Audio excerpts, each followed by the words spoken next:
शिवसेनेला त्यांची उंची मोठी वाटल्यामुळे 2017 साली युतीचा प्रस्ताव फेटाळला।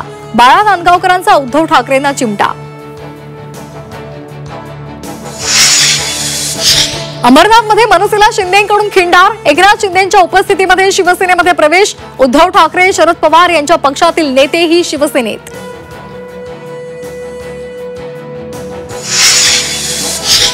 कबुतरांना कारवर ट्रे ठेवून दाणे घालून खायला घालणाऱ्या महेंद्र सकेचाला भोवलं।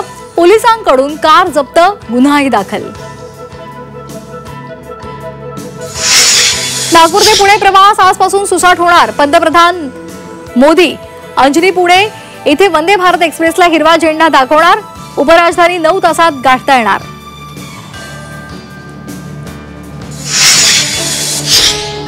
मध्य रेल्वेचा आज मेगा ब्लॉक, 27 लोकल फेऱ्या रद्द। रेल्वे प्रवाशांचे आज मेगा हाल।